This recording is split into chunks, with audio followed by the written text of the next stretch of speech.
Okay, we are live. Salam alaikum, everyone.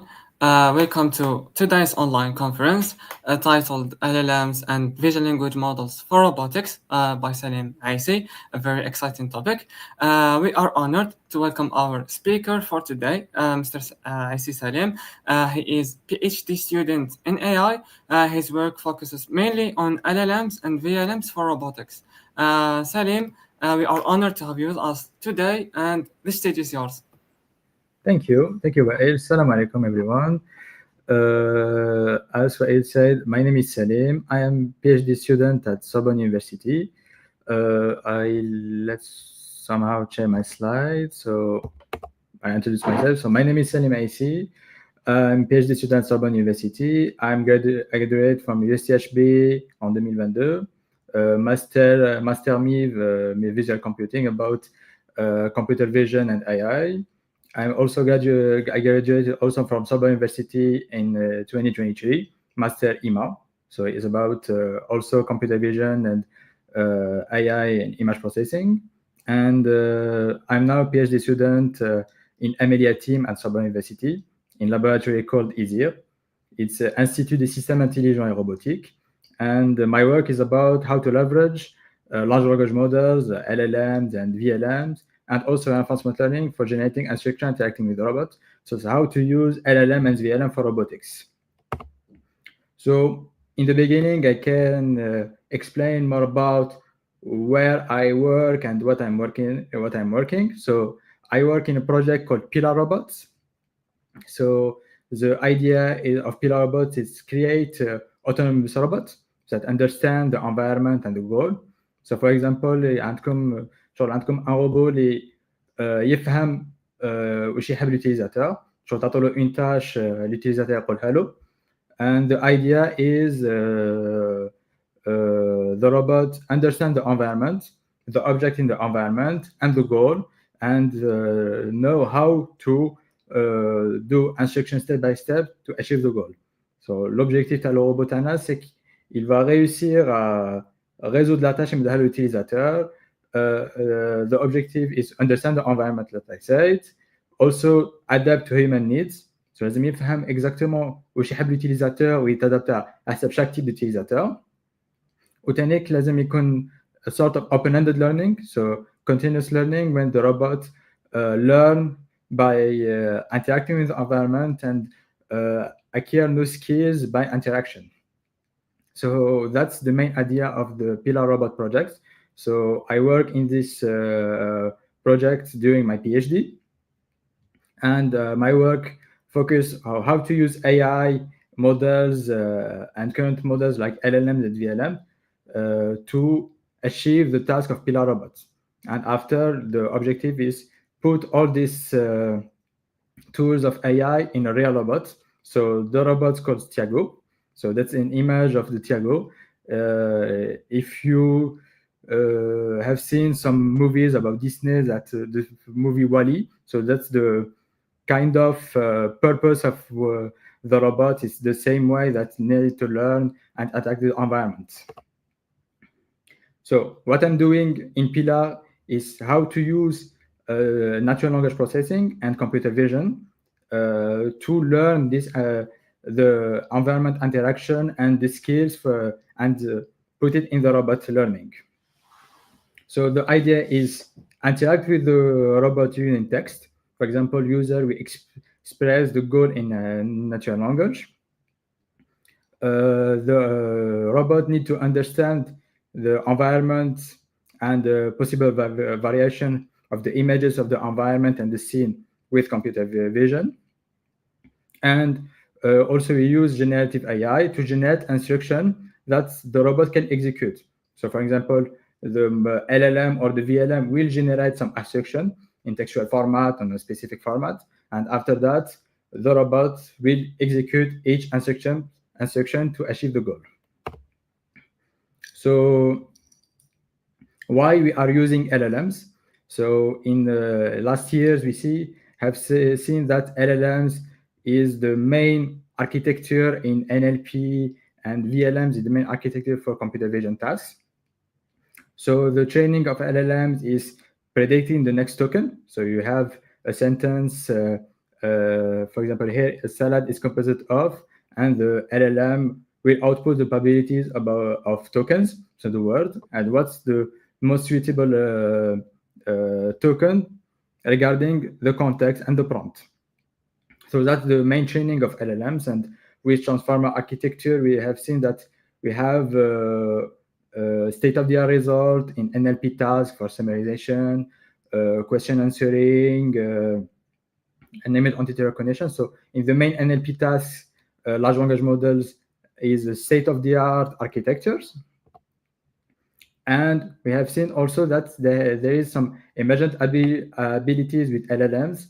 One of them is the chain of thoughts. So the chain of thought is LLM, et le LLM va essayer d'expliquer somehow how to step-by-step answer reasoning to answer. So not given directly the answer, but decompose the question is to some state to generate in the end the final answer.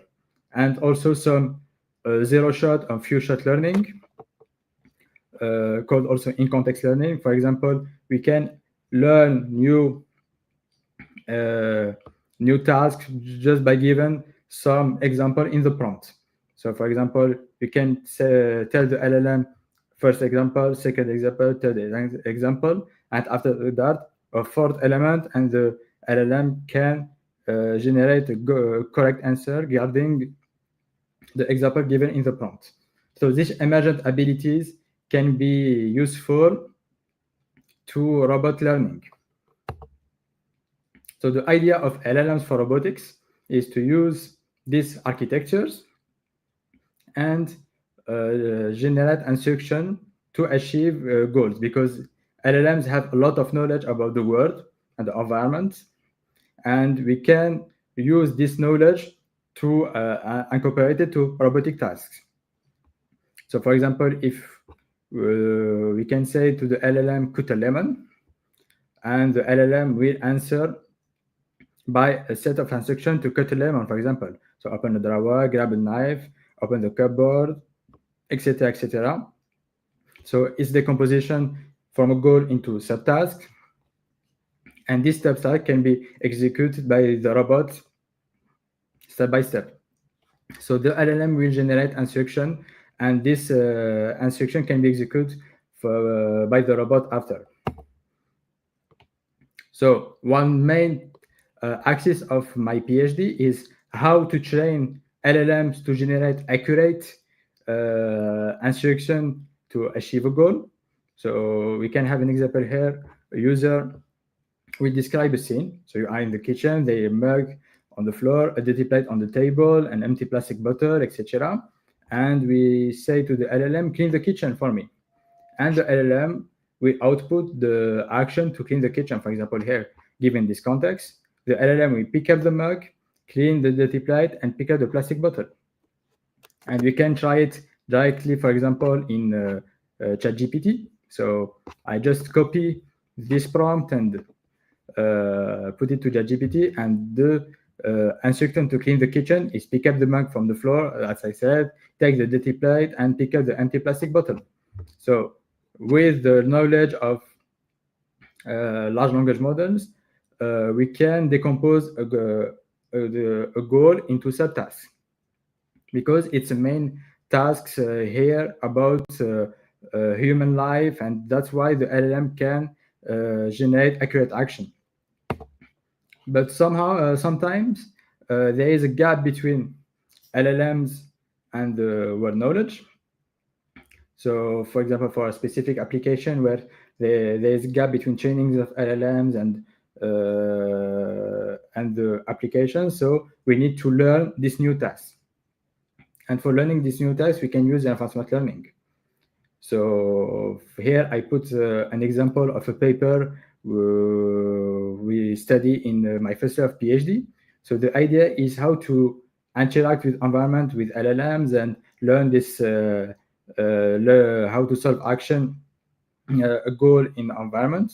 So this interaction can be done only with text. For example, here we have a prompt. So we have an environment in textual formats, simulating a world, for example, a kitchen or a maze in the left side. So we have the goal in the kitchen, an observation where we describe all the elements of the scene, and the model will generate an action. So generate an action, for example, here is pick up the mug from the floor. So we have a prompt, and the LLM will generate an action. And this action will be executed in the environment. And if the action is good, the environment will give a reward to the model. And if the action is bad, the environment will not give a reward. And with reinforcement learning, we can learn which action is good to achieve a task. For example, here with this, for this prompt, the action is good. We have a reward of 1. And by this interaction with the environment, we can learn sequential decision making. So we can learn how to achieve a goal given textual format. And after this training phase, we can apply it in a real robot. And the robot will achieve a goal and generating step-by-step action. So for example, here for pick up the mug from the floor, we assume that we have the robot know how to achieve these tasks. So pick up the mug from the floor. For example, for pick up the mug, we have the arm of the robot, and the robot will go to the mug, grab the mug, and after pick it. And this is somehow a high-level planning. It's only decomposition from a goal, some general goal, cleaning and kitchen, prepare coffee, etc. And the model will generate the step-by-step plan to achieve this goal. But when using LLM, the main issue is we can only use text, because a large language model can only manipulate text format. So if you want to apply this kind of architecture to a real world, the user need to describe all the elements. For example, the current situation, and the robot, the LLM generate an action. It will be executed by the robot. We are in new state, and after the human need to describe another time the action, the observation to achieve the goal. So by using only large language model with text, we can apply it to real world scenario, because we can't use tell the user each time to describe. So the idea is is using also images. So we have models like Clip. That Clip, it's a model that learns the matching between text and images. And by applying Clip to large language model, we can have what we call now visual language model. So it's model that can manipulate images and text, and generate also text, images, etc.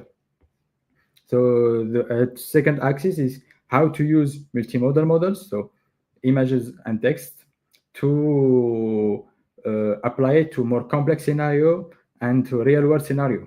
For example, we have simulation. Like before, the simulation is textual format.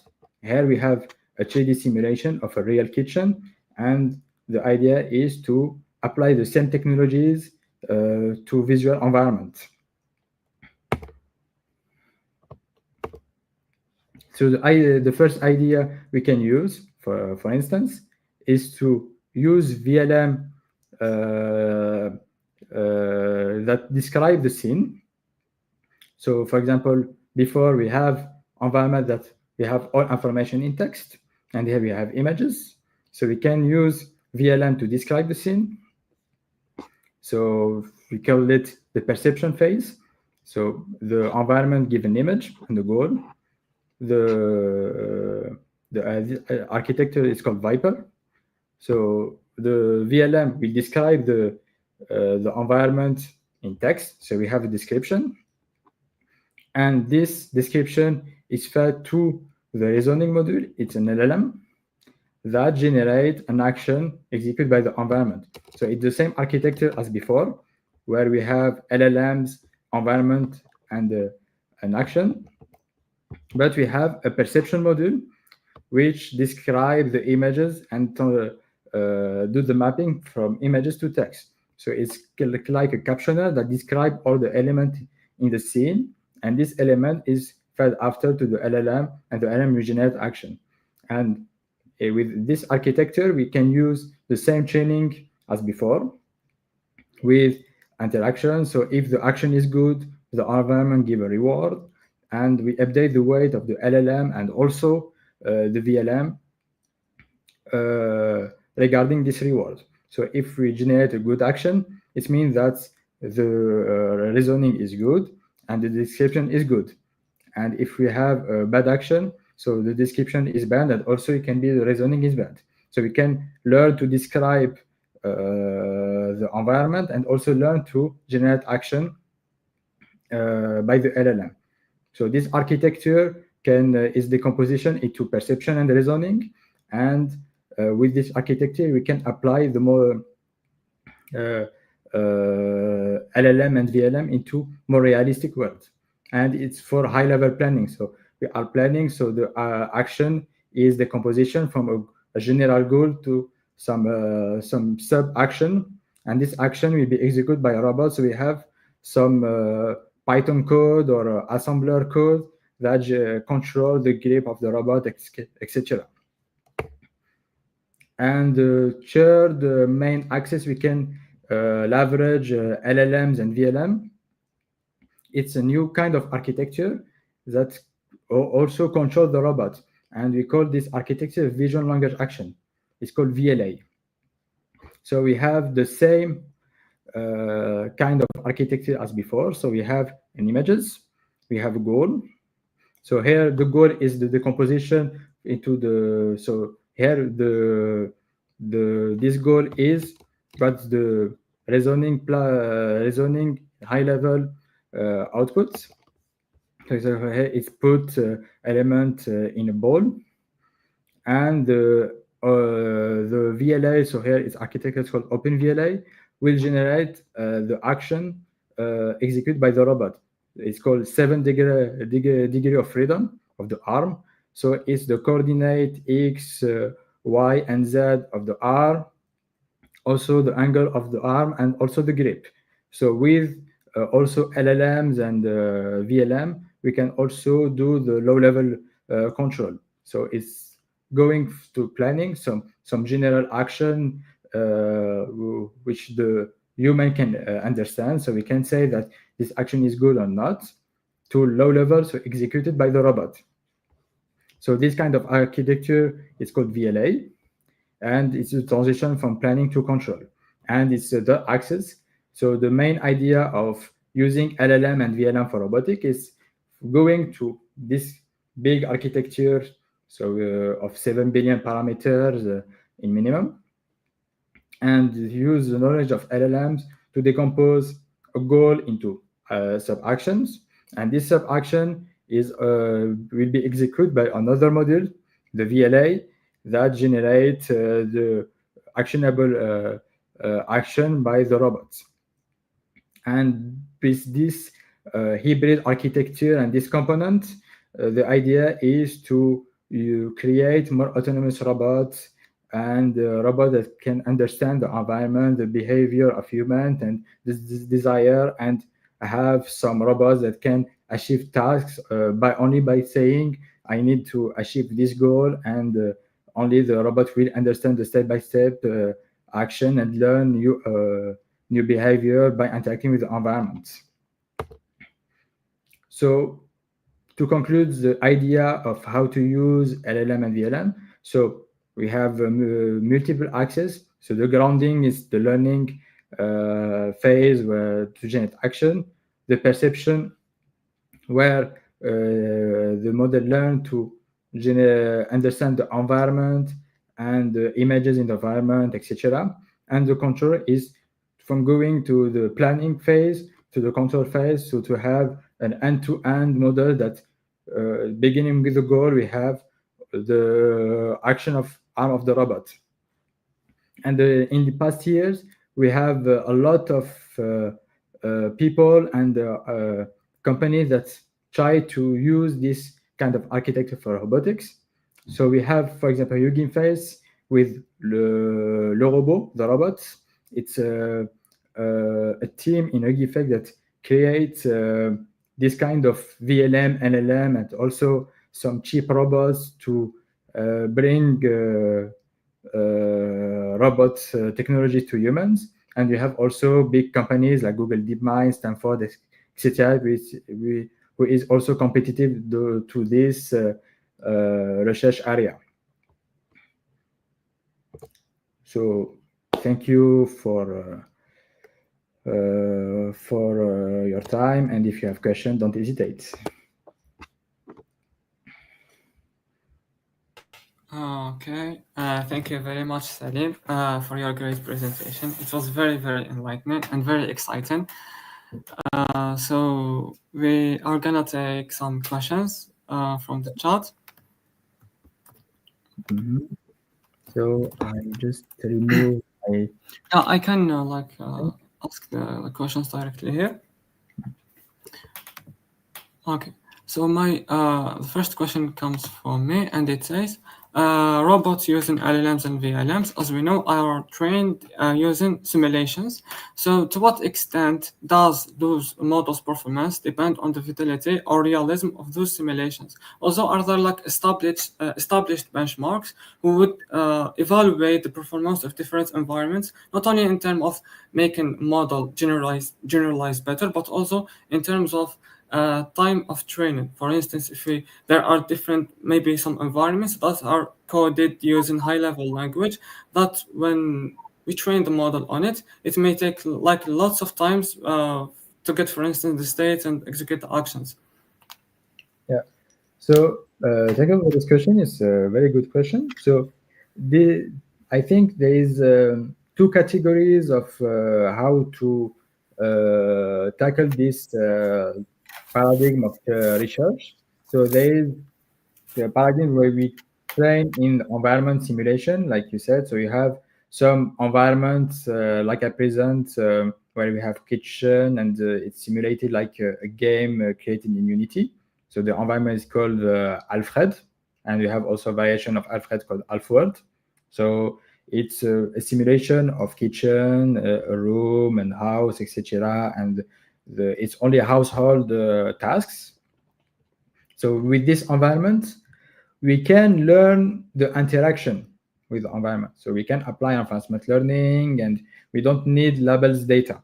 So we only need the environment and the reward, and the model will learn by interaction. But we can't apply this paradigm to real world because the first one, we have the gap between simulation and reality, because it's really environment, and we need to create more realistic environment. For instance, what I present, we see that it's a Unity game like Sims, etc. So it's not realistic. So if we train in this environment, apply directly to real world, cause problem. So we have the sim to reality gap. And if we want to learn directly in the real world, so we can, in the beginning of training in reinforcement learning, the VLM and LLM will generate a relevant action. And this relevant action, so if you put it directly to robots, you will break the robot, and etc. So the cost will be expensive. So this first family of research by using environment and applying by interaction, the main factor is the cost, because if you apply it directly in real world, we can't. And the second family, we can say second school, la deuxième école, we kind of train in dataset of trajectories. So we have trajectories, so big data sets called OpenX or something data set. So it's a big data set like ImageNet in computer vision. This data set is about VLM and LLM for robotics. So it's a real world scenario, and it's videos where humans operate the robot. So it's not generated. So we only record the videos and the coordinate of the robot, for example. And we train to learn the VLM or the VLA learn the interaction, not with interaction, but with imitation learning. So the VLA, we mimic only the action of the robot, and it's a very big data set. So with this lot of data, we can generalize to multiple robot and multiple scene. But this manufacturing, we need to have big data set, labeled data set, so it's also expensive. So we have to trade off. Apply it to real world or simulation, we have a cost, and using data sets, so we need to have labeled data sets. So that's the main bottleneck for this architect, is about the data. Thank you very much for your answer. The next question says, one of the key criteria of LLMs or VLMs is their cost. What is the research direction of making cheap robots with such large models? Okay, so yeah, I agree that the cost of training LLMs and VLMs is expensive. So, for instance, for using, for example, models at 7 billion of parameter, etc., it's very costly because we need a lot of GPUs for training, etc. But the idea of this company is to create some foundation model for robotics. So the idea is not training from scratch the architecture, but using an architecture train a robotic task. For example, we have a VLA as a present called OpenVLA. So it's a visual language action models created by Stanford. So they train with big GPUs on OpenX datasets, and they put the weight of OpenVLA available. And the idea is, with few examples and some fine tuning with low rank adaptation or with quantization, we can apply it to cheap robots. So the idea is not do the pre-training, but do the fine tuning. So we have OpenVLA, we have another model called P0, P1, etc. So it's not training from scratch, but using some foundation model. So these companies try to create the foundation model for robotics. We didn't achieve it yet, but there is some try to create this kind of architecture. Thank you. And one idea that came to me is there like research direction on the same field where they try to like build maybe tiny VLMs or tiny LLMs that would be able to run on like on special hardware that can be integrated into the robot. If I understand your question, is to create some models that they change some with low level.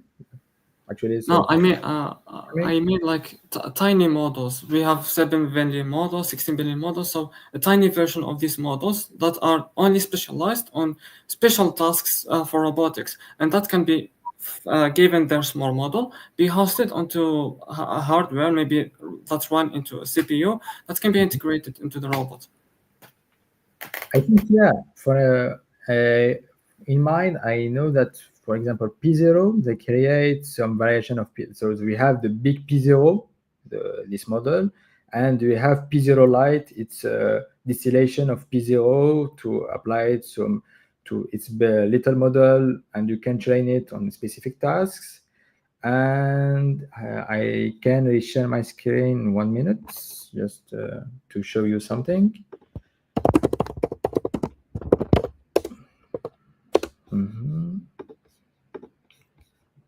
Présenter.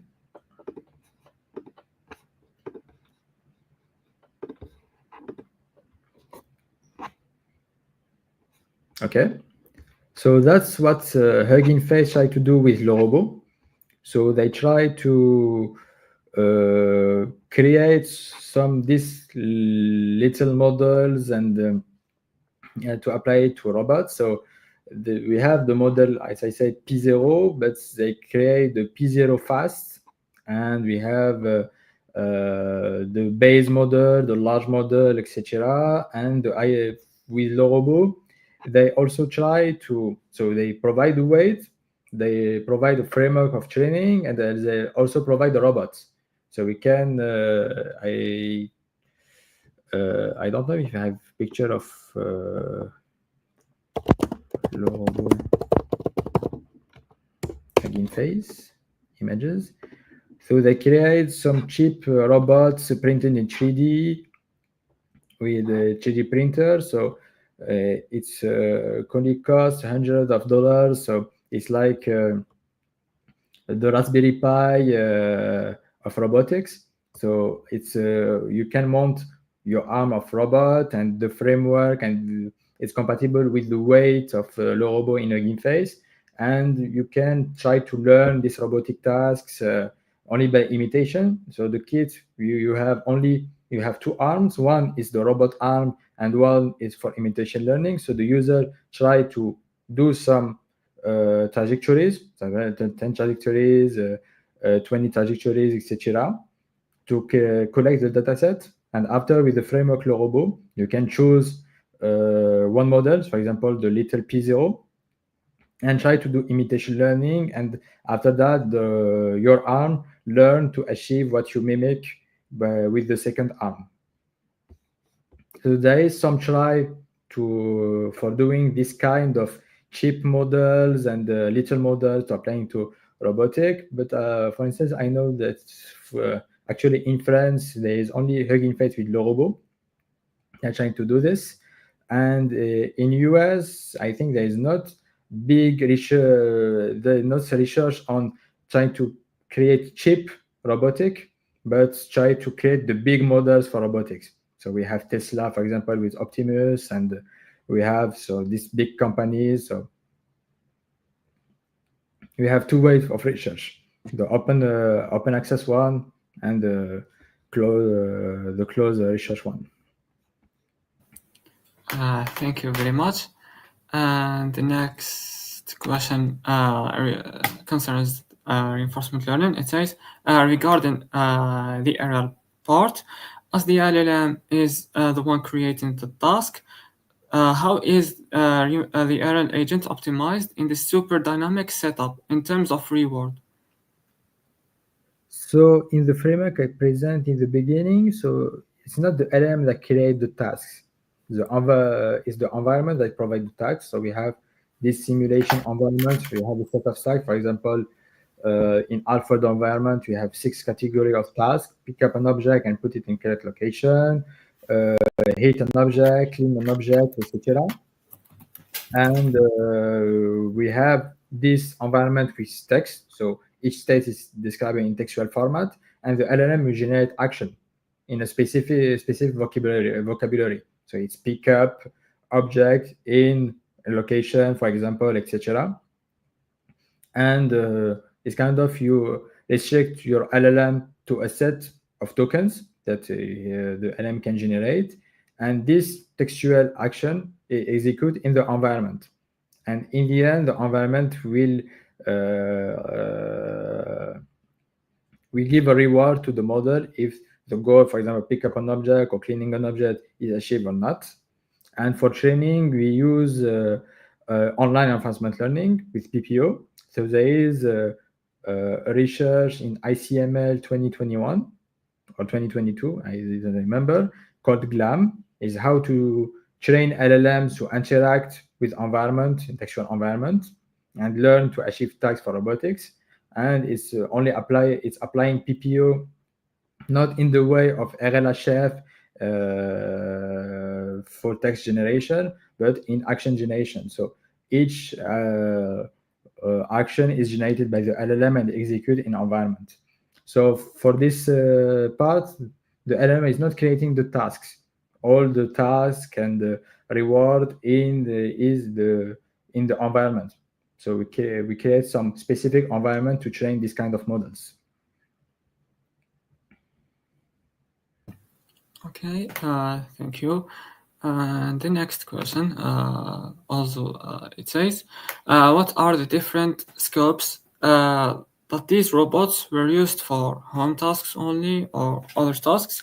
And will this get scaled to some complex tasks such as playing sports? I don't understand if the question is about where I work, it's pillar, or is some general question. So I can maybe answer both. So for pillar, there is some use cases about industrial use cases. So the idea is to have robot in industry pick up object and put it from place A to place B, and also help humans in life activity. For example, in my side, I want to have a Tiago that make coffee for me in the morning, for example. So that's in all my example. I put coffee, make a coffee in all my example. But for instance, in where I work, so for the Pillar Robot project, we have three use cases: industry, education, and household activities. So that's the main task we want to achieve in Pillar. But in more complex tasks, there is, for example, Tesla that create. We see videos on LinkedIn, on Twitter that they create Optimus, a robot that have human behavior with human shape, and maybe this kind of robot can do more complex tasks of playing sport, etc. But in our main research, we are too far from this kind of complex tasks. So we have a set of tasks that the robot can only achieve for now. Okay, and the last question, Okay. it concerns safety. It says, are there methodologies or research directions that measure or ensure safety and security of applying such methods or using LLMs, VLMs, and AI in general in the field of robotics?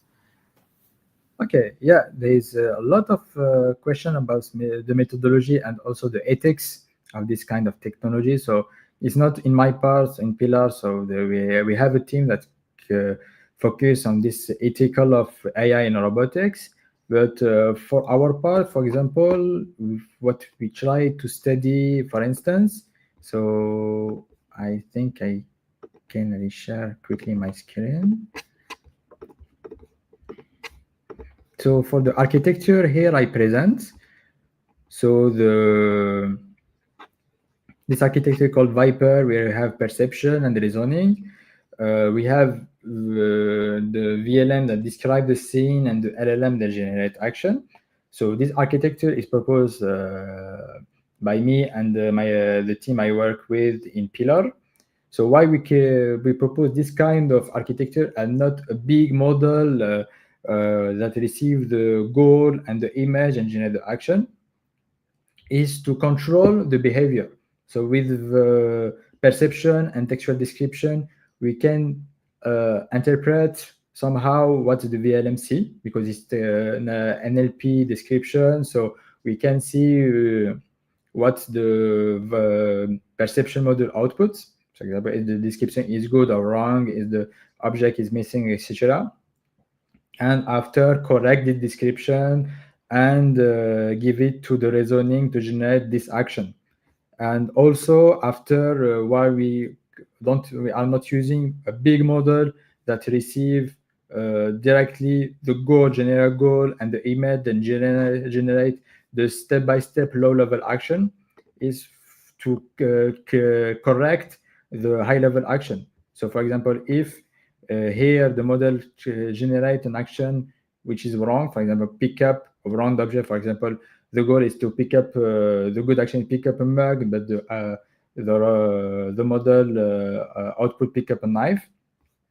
We can correct it here before feed it to the VLA part.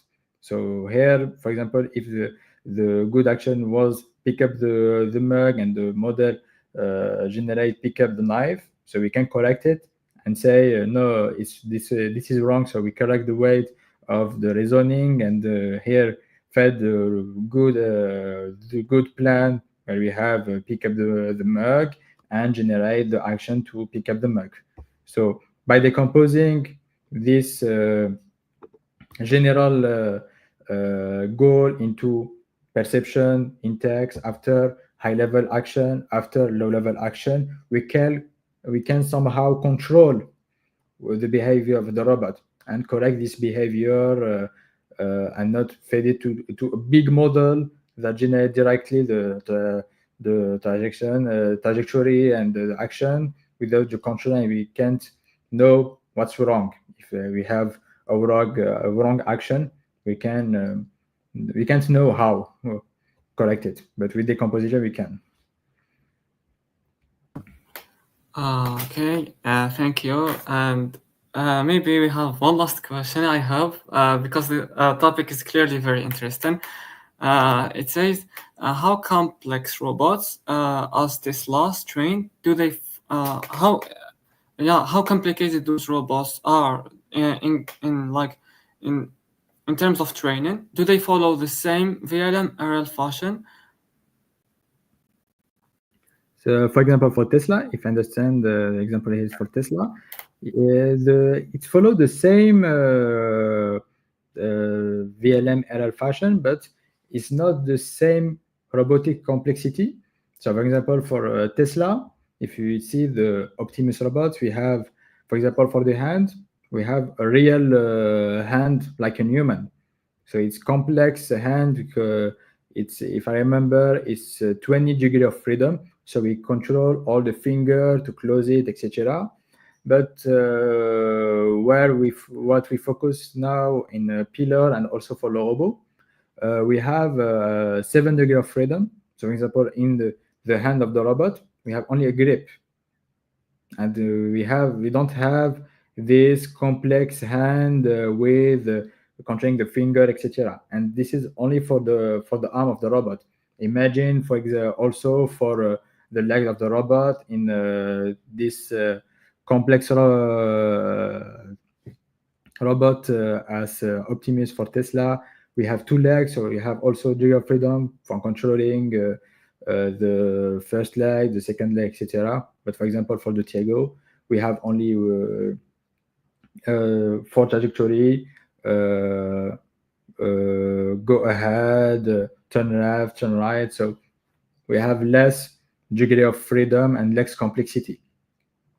Because if you want to create a robot like Optimus, so complex robots, we need to have dataset for this robot. So create all the trajectories. But with 7 degree of freedom, we have a lot of robots with this kind of complexity, so we can train on available datasets and create this kind of robot with low cost compared to Tesla. Okay. Thank you very much, Salim, for your great presentation and for your great answers.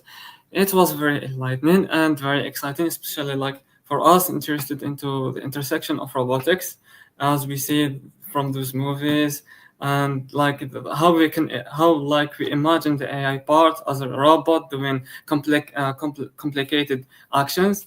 That was very enlightening, and thank you again. And thank you everyone for joining us in today's session. See you tomorrow, inshallah, for another exciting topic. Inshallah. Thank you again, Wael and School of AI for inviting me, and also for participant for the question. Thanks a lot, and see you.